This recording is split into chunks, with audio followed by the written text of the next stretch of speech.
विद्यार्थियों,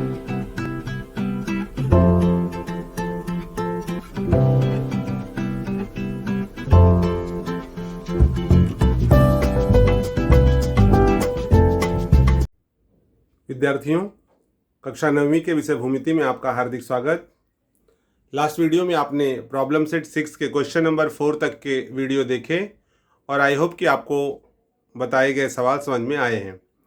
चलिए आगे चलेंगे और आज हम देखते हैं प्रॉब्लम सेट 6 का ही question number 5।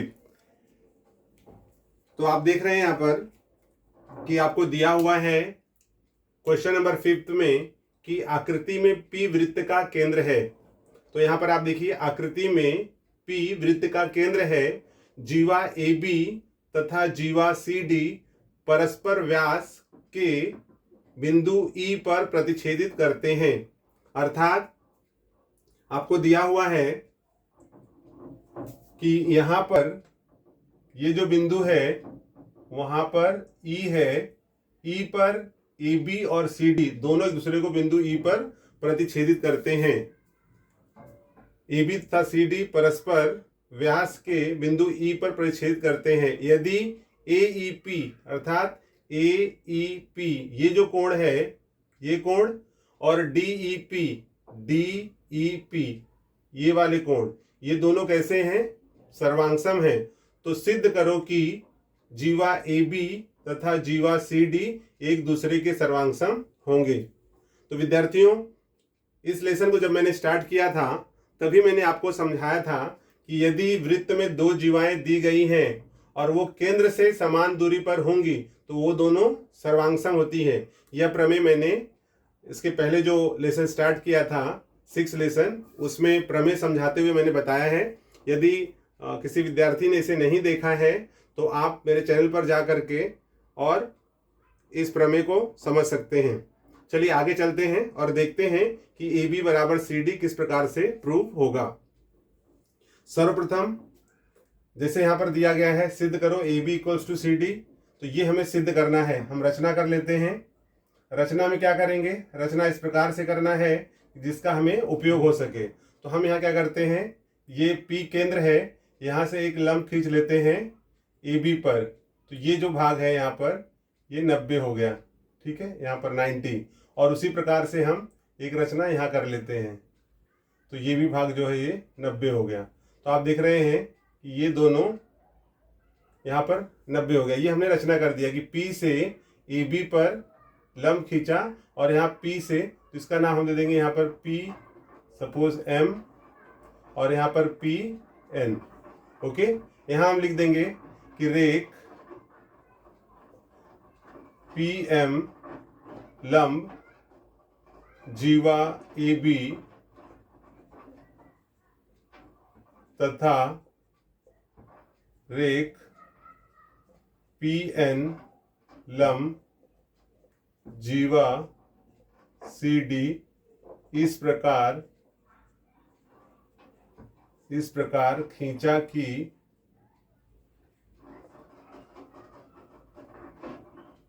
A dash M dash एक रेखीय हो जाएगा तथा C dash N dash D। Okay, अब विद्यार्थियों आप देखोगे कि इसके पहले भी आपने प्रमेय पढ़ा हुआ है, कोण समद्विभाजक प्रमेय, और आपने ये भी प्रमेय पढ़ा हुआ है कि वृत्त के केंद्र से समदूरस्थ जीवाएं सर्वांगसम होती हैं। तो इन दोनों प्रमेय का ही उपयोग करके हम यहाँ पर इस प्रमेय को, इस सवाल को हम हल करने वाले हैं। तो देखिए हमने रचना कर लिया है। PM, इसको आप थोड़ा अच्छे से कर लोगे। PM लंब है यहाँ पर AB पर, और यहाँ पर CN लंब है DC पर या CD पर। ओके, तो ये आपको रचना करके दिखाना होगा। वो इस प्रकार से होगा, AMB और CND एक रेखीय है। अब देखिए विद्यार्थियों, जैसे कि आप जानते हो कि दिया गया है इसमें कोण AEP सर्वांगसम कोण DEP, तो यहां हम लिखते हैं कोण AEP सर्वांगसम कोण DEP। ये आपको दिया हुआ है दत्त में, ठीक है। अब यहां पर देखिए AEP ये कोण और DEP ये कोण, ये दोनों कोण सर्वांगसम है। ये यहां पर दत्त में दिया हुआ है। और आप जानते हैं कि जब ये दोनों कोण एक दूसरे के सर्वांगसम हो तो ये जो रेख है इस कोण का समद्विभाजक हो जाएगा। ठीक है, तो अब यहां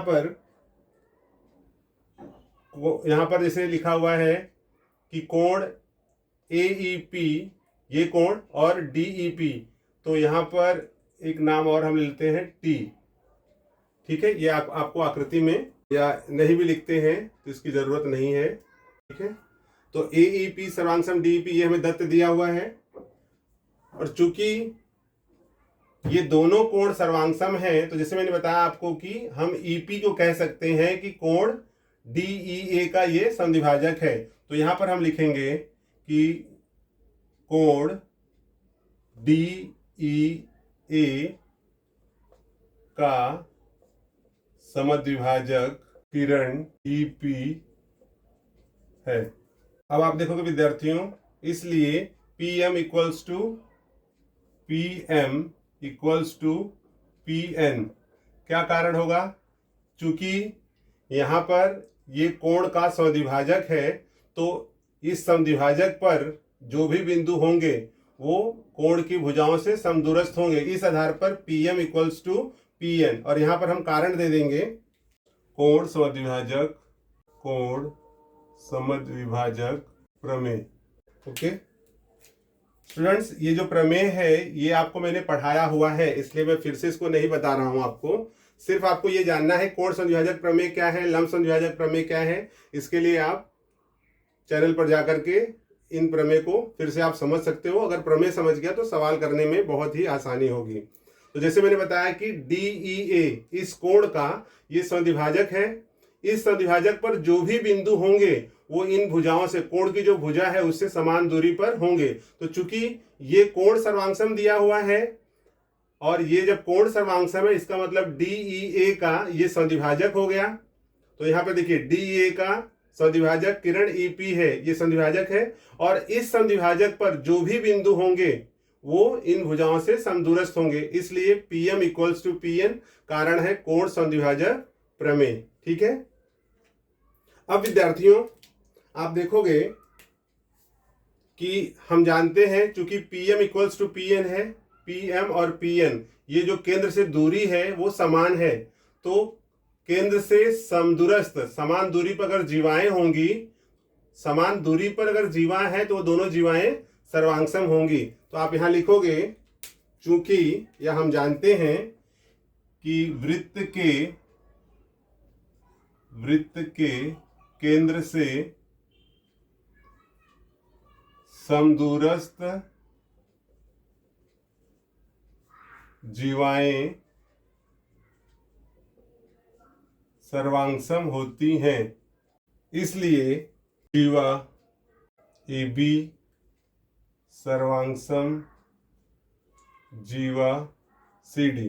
विद्यार्थियों आप देख रहे हैं कि PM और PN बराबर है। PM और PN ये दोनों केंद्र से, दोनों जो दूरी है वो समान है, तो समान दूरी पर स्थित जो जीवा होगी वो सर्वांगसम होगी। तो चूंकि ये दूरी समान है और हम जानते हैं कि वृत्त के, तो यानी होगा चूंकि वृत्त के केंद्र से समदूरस्थ जीवाएं सर्वांगसम होती हैं, इस आधार पर जीवा AB सर्वांगसम जीवा CD। ठीक है, इसलिए AB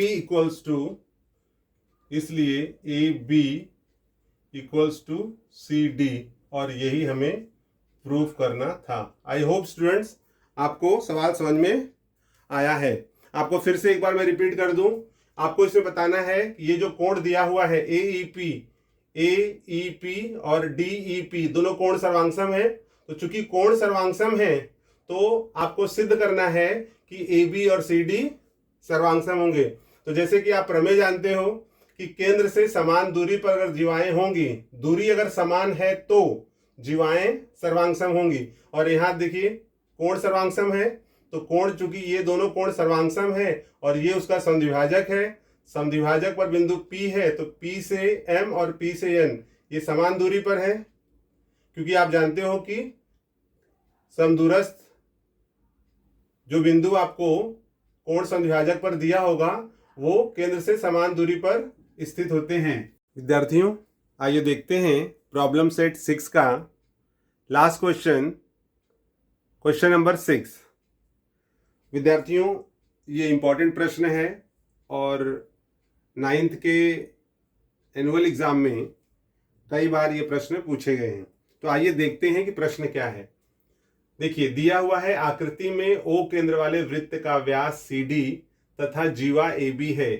तो आप देख रहे हैं कि आकृति में O वृत्त का केंद्र है, वृत्त का व्यास CD है। चूंकि ये रेख केंद्र से होकर के जा रहा है इसलिए CD वृत्त का व्यास है और AB यह इस केंद्र में जीवा है।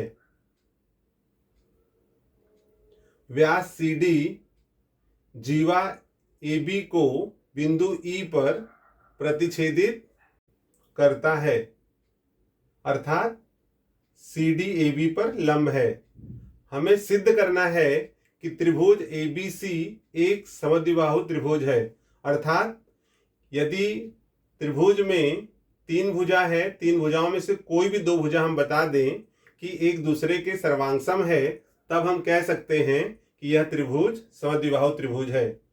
प्रथम दृष्टया अगर हम देखें तो हमें सिद्ध करना होगा कि त्रिभुज की कोई भी 2 भुजा सर्वांगसम हो जाए। तो अगर हम यहां सिद्ध कर दें कि AC सर्वांगसम है BC के, 2 भुजाएं सर्वांगसम हो गई। यदि 2 भुजा को हम सर्वांगसम कर ले जाते हैं तो हम कह सकते हैं कि दिया गया त्रिभुज समद्विबाहु त्रिभुज है। आइए विद्यार्थियों देखते हैं कि इस प्रश्न को हम कैसे हल करेंगे, उसके क्या मेथड हैं। तो देखिए, आपको पहले दिया हुआ है वो देखना है कि क्या दिया हुआ है। जैसे इसमें लिखा है कि सिद्ध करोगी दिया गया त्रिभुज समद्विबाहु त्रिभुज है। ठीक है, तो समद्विबाहु का मतलब है कि हमें सिद्ध करना है AC और BC। अब यहां पर जो हमें दिया गया है वहां स्टार्ट करते हैं। देखिए क्या दिया हुआ है कि व्यास CD जीवा AB के मध्य बिंदु E पर लंब है, ये दिया हुआ है। अर्थात यहां दिया है कि व्यास CD लंब है जीवा EB। ये विद्यार्थियों दत्त में हमें दिया हुआ है। चूंकि ये दिया हुआ है, चूंकि व्यास CD लंब है जीवा AB पर, इसलिए CD लंब है AB पर, इसलिए क्या हो जाएगा OE लंब है, OE रेख OE, ये जो लाइन खींचा इसको रेख कहते हैं, रेख OE लंब है जीवा EB। ठीक है, इस आधार पर OE लंब है AB, अर्थात ये केंद्र से रेख खींचा गया है AB पर, और आप जानते हो वृत्त के केंद्र से जीवा पर डाला गया लंब जीवा को समद्विभाजित करता है। तो चूंकि वृत्त के केंद्र से जीवा पर खींचा गया लंब जीवा को स्वद्विभाजित करता है, ये प्रमेय आपको जानकारी है। इस आधार पर यहाँ क्या हो जाएगा, AE इक्वल्स टू EB, यहाँ पर ले लेंगे हम AE इक्वल्स टू EB और इसको दे दीजिए नंबर 1। ओके, अब विद्यार्थियों आप देखोगे कि यहाँ पर हम लेंगे 2 त्रिभुज, क्योंकि हमें सिद्ध करना है कि AC और BC सर्वांगसम है। तो 2 त्रिभुज ले लीजिए। त्रिभुज का नाम है ACE तथा त्रिभुज ACE हो गया BCE। त्रिभुज BCE में, इस त्रिभुज में विद्यार्थियों अब आपको 3 पॉइंट्स ढूंढने हैं। अब वो 3 पॉइंट्स कौन कौन से होंगे। पहला पॉइंट्स है फर्स्ट, जैसे यहां पर हो जाएगा C सर्वांगसम C, दोनों में सामान्य भुजा है, तो यहां आप लिखोगे भुजा CE सर्वांगसम भुजा CE, और यहां कारण हो जाएगा सामान्य भुजा, सामान्य भुजा। ओके, दूसरा पॉइंट विद्यार्थियों, दूसरा पॉइंट आप जानते हो कि हमने यहां पर लिया AE इक्वल्स टू EB, तो भुजा AE सर्वांगसम भुजा EB, इसके क्या कारण होंगे? तो यहाँ हो जाएगा कथन एक से, हम लिख देंगे एक से। और जो तीसरा पॉइंट है विद्यार्थियों, थर्ड पॉइंट में पहला हमने ले लिया CE सर्वांगसम CE सामान्य भुजा, दूसरा AE सर्वांगसम EB। अब जो तीसरा है वो आपको यहाँ पर ज्ञात करना है कि तीसरा क्या होगा। तो आप तीसरा देखेंगे CE लंब था AB पर, उस आधार पर जाएगा CEA, तो यहाँ हो जाएगा कोण CEA सर्वांगसम कोण CEB। क्या कारण होगा? ईच 90 डिग्री या प्रत्येक 90 अंश। तो यहां हम लिखेंगे प्रत्येक 90 अंश।